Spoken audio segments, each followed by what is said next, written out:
Hello friends, તો આજનો આપણો પહેલો પ્રશ્ન છે આર્થિક વૃદ્ધિ એટલે શું?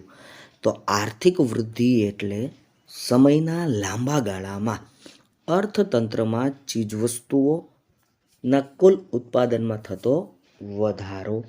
તો આવો ને આવો બીજો સવાલ છે કે આર્થિક વિકાસ કોને કહેવાય અથવા આર્થિક વિકાસ એટલે શું? તો આર્થિક વિકાસ એટલે સમયના લાંબા ગાળામાં આવકના વધારાની સાથે અર્થતંત્રમાં વસ્તીની સુખાકારીમાં થતો વધારો. બરાબર. આમ તો પાઠ્યપુસ્તકમાં તમને સાવ સરળ વ્યાખ્યા આપી છે, એ પણ તમે યાદ રાખી શકો છો. ચલો આગળ વધીએ ભાઈ. માથાદીઠ આવક એટલે શું, આવું પૂછ્યું ભાઈ. તો તમે જાણો છો ભાઈ, દેશની કુલ રાષ્ટ્રીય આવક અને કુલ વસ્તી વડે ભાંગતા જે સરેરાશ આવક મળે ને ભાઈ, એને માથાદીઠ આવક કહે છે. રાષ્ટ્રીય આવકની તુલનામાં માથાદીઠ આવકનો માપદંડ શા માટે વધુ આવકારદાયક છે? તો ભાઈ માથાદીઠ આવક એ દેશની વસ્તીને પણ ધ્યાનમાં લે છે. તેથી કહી શકાય કે રાષ્ટ્રીય આવકની તુલનામાં માથાદીઠ આવકનો માપદંડ વધુ આવકારદાયક છે. જીવનની ભૌતિક ગુણવત્તાનો આંક કોણે રજૂ કર્યો? તો જીવનની ભૌતિક ગુણવત્તાનો આંક ડેવિસ મોરિસ દ્વારા રજૂ થયો. ડેવિસ મોરિસ આવું પાઠ્યપુસ્તકમાં લખ્યું છે, પણ ડેવિસ મોરિસ દ્વારા રજૂ થયો આવું લખશો તો પણ તમને માર્ક મળશે જ. 2014માં HDI ના કેટલા દેશોના આંક બહાર પાડવામાં આવ્યા હતા? તો ભાઈ 2014ની માહિતી તમારા પાઠ્યપુસ્તકમાં આપી છે. 188 દેશોની વાત હતી ભાઈ. બરોબર, 188 દેશો. માનવ વિકાસ આંક HDIમાં કયા પરિબળોને આવરી લેવામાં આવે છે?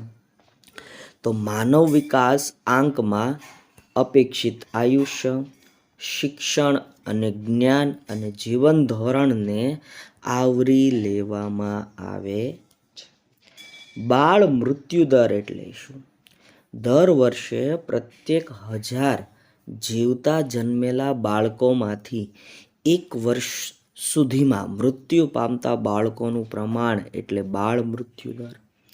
માનવ વિકાસ આંકનું મહત્તમ મૂલ્ય જણાવો. તો માનવ વિકાસ આંકનું મહત્તમ મૂલ્ય 1 છે ભાઈ. બરાબર. ઊંચી માથાદીઠ આવક શું સૂચવે છે? ઊંચી માથાદીઠ આવક દેશના આર્થિક વિકાસનો ઊંચો દર સૂચવે છે ભાઈ, ખાસ યાદ રાખજો.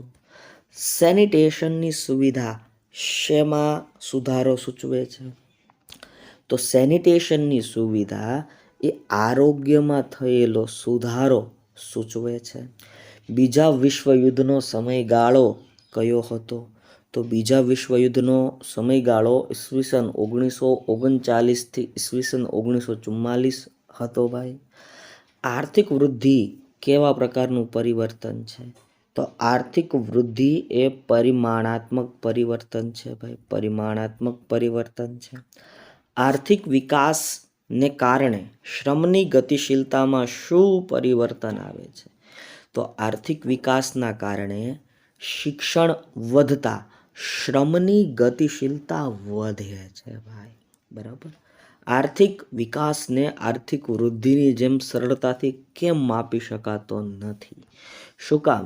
તો આર્થિક વિકાસને આર્થિક વૃદ્ધિની જેમ સરળતાથી માપી શકાતો નથી કારણ કે આર્થિક વિકાસમાં સમાજમાં આવેલા પરિવર્તનોનો પણ સમાવેશ થાય છે અને એટલા માટે એને સરળતાથી માપી શકાતું નથી. વિકાસ એટલે વૃદ્ધિ વત્તા પરિવર્તન, આવું ઝિરાલ્ડ મેયરે કીધું હતું ભાઈ. આવું કોણે કીધું હતું? ઝિરાલ્ડ મેયર દ્વારા કહેવામાં આવ્યું. રાષ્ટ્રીય આવકના વૃદ્ધિ દરના માપદંડમાં કઈ રાષ્ટ્રીય આવક અને કયા ભાવે ગણવામાં આવે છે? તો રાષ્ટ્રીય આવકના વૃદ્ધિ દરના માપદંડ પ્રમાણે રાષ્ટ્રીય આવકની વાસ્તવિક આવક ધ્યાનમાં લેવાય અને સ્થિર ભાવે ગણતરી પણ કરવામાં આવે છે ભાઈ. ભૌતિક જીવનની ગુણવત્તાના આંકમાં સમાવિષ્ટ 3 ઘટકો જણાવો. તો એક છે શિક્ષણ, એક છે અપેક્ષિત આયુષ્ય અને એક છે બાળ મૃત્યુ દર. ભૌતિક જીવનની ગુણવત્તા આંકમાં મુખ્ય 3 ઘટકોનો સમાવેશ થાય છે: શિક્ષણ, અપેક્ષિત આયુષ્ય, બાળ મૃત્યુ દર. શિક્ષણનું પ્રમાણ કેવી રીતે જાણી શકાય? તો દેશમાં શિક્ષણ મેળવેલી વસ્તીની ટકાવારીના આધારે શિક્ષણનું પ્રમાણ તમારે જાણી શકાતું હોય છે. બાળ મૃત્યુ દર એટલે શું, અથવા તે શું દર્શાવે છે? બાળ મૃત્યુ દર શું સૂચવે છે, શું દર્શાવે છે? તો બાળ મૃત્યુ દર એ પીવાનું સ્વચ્છ પાણી, ઘરનું પર્યાવરણ, મહિલાઓની સ્થિતિ, માતૃત્વની કામગીરી સહિત સામાજિક પરિસ્થિતિ અને સુખાકારી દર્શાવે છે. ભાઈ ખાસ યાદ રાખજો. 2023 પછી PQLI ને બદલે બીજી 3 બાબતોનો સમાવેશ કરી કયો આંક તૈયાર કરવામાં આવ્યો? તો 2003 પછી PQLI ને બદલે બીજી 3 બાબતોનો સમાવેશ કરીને જીવનની ગુણવત્તાનો આંક quality of life of index, બરાબર, આવો આંક તૈયાર કરવામાં આવ્યો. ઓછા વજનવાળા બાળકોની ટકાવારીને કઈ બાબત માટે ધ્યાનમાં લેવાય છે? તો ઓછા વજનવાળા બાળકોની ટકાવારી સારા જીવન ધોરણમાં ધ્યાનમાં લેવાય છે. 2015માં HDIના અહેવાલ પ્રમાણે વિશ્વના કેટલા દેશોને આવરી લેવાયા? તો 188 દેશોને આવરી લેવાયા હતા. ભાઈ સૌથી વધુ માનવ વિકાસ આંક ધરાવતા રાષ્ટ્રમાં સરેરાશ માનવ વિકાસ આંકનું મૂલ્ય 2014માં કેટલું હતું? તો 0.890 હતું. ભાઈ બરાબર, સીધો આંકડો યાદ રાખવાનો ભાઈ. બરાબર, સૌથી વધુ માનવ વિકાસ આંક ધરાવતો દેશ પૂછે તો નોર્વે, આપણે આને સમજશું જ, અને 0.890 હતું. માનવ વિકાસની દ્રષ્ટિએ વિશ્વના દેશોને કેટલા વિભાગમાં વહેંચવામાં આવે છે? તો માનવ વિકાસની દ્રષ્ટિએ વિશ્વના દેશોને 4 ભાગમાં વહેંચવામાં આવે છે. HDIનું મૂલ્ય કેટલું હોય? તો ભાઈ HDIનું મૂલ્ય 0 થી 1ની વચ્ચે હોય. 2014માં ભારતનો HDI તો 0.609, બરાબર, ખાસ યાદ રાખજો. 2014માં ભારતનો HDI 0.609. શ્રીમતી ઉર્સુલા હિક્સના મતે આર્થિક વિકાસનો ખ્યાલ આપો. તો શ્રીમતી ઉર્સુલા હિક્સના મતે વિકાસમાન દેશો માટે આર્થિક પ્રશ્નોનું નિરાકરણ એ આર્થિક વિકાસ છે. શ્રીમતી ઉર્સુલા હિક્સ એવું માનતા હતા કે ભાઈ વિકાસમાન દેશો માટેના જે આર્થિક પ્રશ્નો છે એનું નિરાકરણ લાવવામાં આવે એ આર્થિક વિકાસ છે.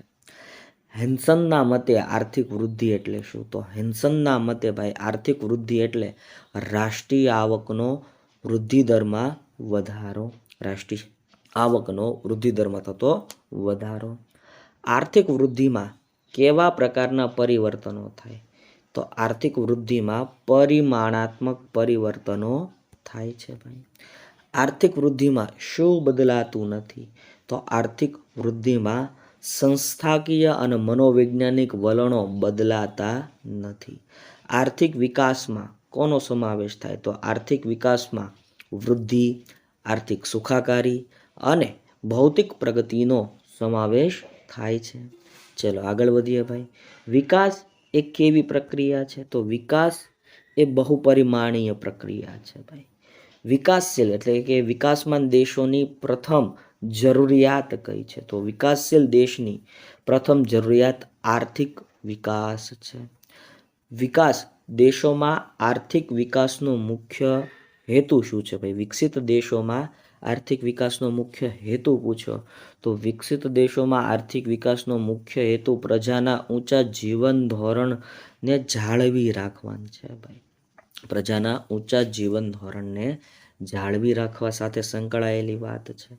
સાયમન ક્રુઝનેટે આપેલી આર્થિક વૃદ્ધિની વ્યાખ્યા જણાવો. સાયમન ક્રુઝનેટના મતે પ્રજાને વધુને વધુ વૈવિધ્યપૂર્ણ આર્થિક ચીજવસ્તુઓનો પુરવઠો પૂરો પાડવાની દેશની શક્તિમાં લાંબા ગાળા માટે થતો વધારો તે આર્થિક વૃદ્ધિ છે ભાઈ. આવું કીધું હતું સાયમન ક્રુઝનેટ દ્વારા. બરાબર, ખાસ યાદ રાખતા જજો ભાઈ. એચડીઆઈ વધે તો તેનો શો અર્થ ગણી શકાય? તો એચડીઆઈ વધે તો તેનો અર્થ દેશમાં શિક્ષણ અને આરોગ્યની સ્થિતિ સુધરી રહી છે તેમ કહી શકાય. એચડીઆઈનો મૂલ્યાંક જણાવો. મૂલ્યાંક એટલે 0 થી 1ની વચ્ચે. અપેક્ષિત આયુષ્યની વ્યાખ્યા. બાળક તેના જન્મ સમયે કેટલા વર્ષનું આયુષ્ય ભોગવી શકશે તેવી અપેક્ષાને અપેક્ષિત આયુષ્ય કહે છે. દેશની સાક્ષરતાની વ્યાખ્યા પૂછી ભાઈ. દેશની કુલ વસ્તીમાંથી શિક્ષણ મેળવેલી વસ્તીની ટકાવારીને સાક્ષરતાનું પ્રમાણ કહેવામાં આવે. દેશની કુલ વસ્તી લેવાની, એમાં શિક્ષણ મેળવેલી વસ્તીની ટકાવારીને સાક્ષરતાનું પ્રમાણ કહે છે. માથાદીઠ આવક મેળવવા માટેનું સૂત્ર, તો માથાદીઠ આવક બરાબર કુલ રાષ્ટ્રીય આવક એના છેદમાં કુલ વસ્તી. માઇકલ ટોડેરોના મતે આર્થિક વિકાસની વ્યાખ્યા આપો. તો માઇકલ ટોડેરોના મતે આર્થિક વિકાસ એ બહુપરિમાણીય પ્રક્રિયા છે. આર્થિક વિકાસ થતાં કોની ગતિશીલતા વધે છે? તો આર્થિક વિકાસ થતાં શ્રમની ગતિશીલતા વધે છે. જો અનાજનું ઉત્પાદન વધે તો કેવું પરિવર્તન ગણાય? જો અનાજનું ઉત્પાદન વધે તો તે પરિમાણાત્મક પરિવર્તન કહેવાય. પીક્યુએલઆઈ નો માપદંડ જણાવો. તો શિક્ષણ એ પીક્યુએલઆઈનો મહત્વનો એક માપદંડ છે ભાઈ. મહત્વનો માપદંડ પૂછ્યો હતો. ઊંચી માથાદીઠ આવકથી શેમાં સુધારો થાય છે? તો ઊંચી માથાદીઠ આવકથી વ્યક્તિના જીવન ધોરણમાં સુધારો થાય છે. ગરીબીમાં ઘટાડો એ કયા પ્રકારનું પરિવર્તન કહેવાય? તો ગરીબીમાં ઘટાડો એ ગુણાત્મક પ્રકારનું પરિવર્તન કહેવાય. એચડીઆઈ તૈયાર કરનાર ભારતીય અર્થશાસ્ત્રીઓ કોણ હતા? તો આમ તો તમે જાણો છો ભાઈ કે એચડીઆઈ તૈયાર કરનાર ભારતીય અર્થશાસ્ત્રીઓમાં ડૉક્ટર અમર્ત્ય સેન આવે છે અને મહેબૂબ ઉલ હકનો સમાવેશ થાય છે. ચલો આગળ વધીએ. જ્ઞાનમાં કઈ બાબતનો સમાવેશ થાય? તો જ્ઞાનમાં 2 બાબતનો સમાવેશ થાય. સ્કૂલિંગના સરેરાશ વર્ષ અને સ્કૂલિંગના અપેક્ષિત વર્ષ આ જ્ઞાનમાં સમાવિષ્ટ થતી બાબત છે.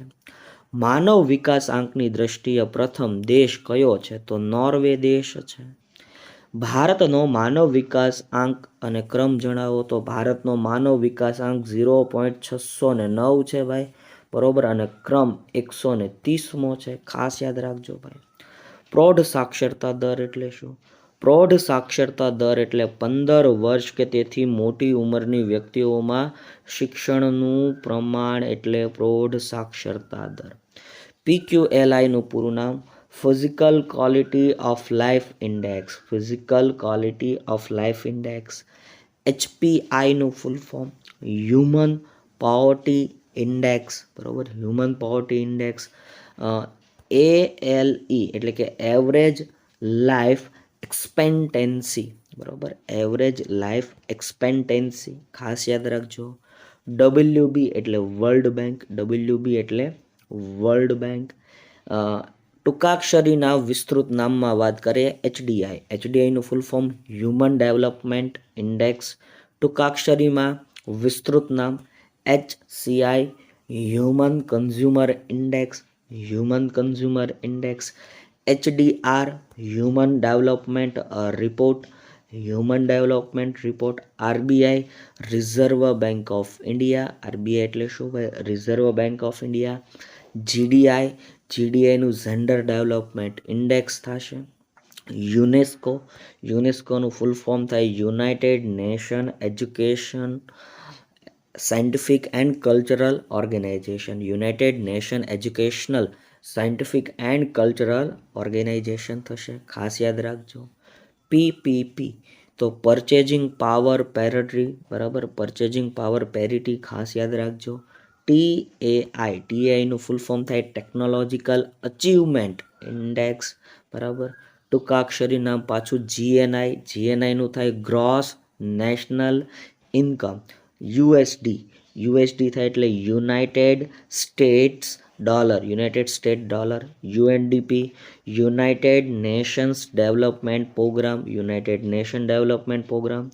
આર્થિક વિકાસનો અર્થ, તો આર્થિક વિકાસ એટલે સમયના લાંબા ગાળામાં આવકના વધારાની સાથે અર્થતંત્રમાં વસ્તીની સુખાકારીમાં થતો વધારો. માથાદીઠ આવક એટલે શું? તો દેશની કુલ રાષ્ટ્રીય આવકને કુલ વસ્તી વડે ભાંગતા જે આવક મળે એને માથાદીઠ આવક કહેવાય. જીવનની ભૌતિક ગુણવત્તા આંક કોણે રજૂ કર્યું? તો મોરિસ ડેવિસ. આવું નામ તમે સાંભળ્યું જ છે ભાઈ. રાષ્ટ્રીય આવક કરતાં માથાદીઠ આવકનો નિર્દેશ કઈ દ્રષ્ટિએ ચડિયાતો છે? તો માથાદીઠ આવક એ દેશની વસ્તીને પણ ધ્યાનમાં લે છે. તેથી રાષ્ટ્રીય આવક કરતાં માથાદીઠ આવકનો જે નિર્દેશક છે એ ચડિયાતો છે. HCI એટલે કે હ્યુમન કન્ઝ્યુમર ઇન્ડેક્સ, બરાબર. HCIનું ફૂલ ફોર્મ શું થાય? Human consumer index. માનવ વિકાસના આંકમાં કયા પરિબળોનો આવરી લેવામાં આવ્યા છે? તો ભાઈ માનવ વિકાસના આંકમાં અપેક્ષિત આયુષ્ય, શિક્ષણ, જ્ઞાન અને જીવન ધોરણ આવરી લેવામાં આવ્યા છે. બાળ મૃત્યુ દર એટલે શું? દર વર્ષે પ્રત્યેક 1000 જીવતા જન્મેલા બાળકોમાંથી 1 વર્ષ સુધીમાં મૃત્યુ પામતા બાળકોનું પ્રમાણ એટલે બાળ મૃત્યુ દર. અપેક્ષિત આયુષ્યની વ્યાખ્યા આપો. બાળક તેના જન્મ સમયે કેટલા વર્ષનું આયુષ્ય ભોગવશે તેવી અપેક્ષાને અપેક્ષિત આયુષ્ય કહે છે.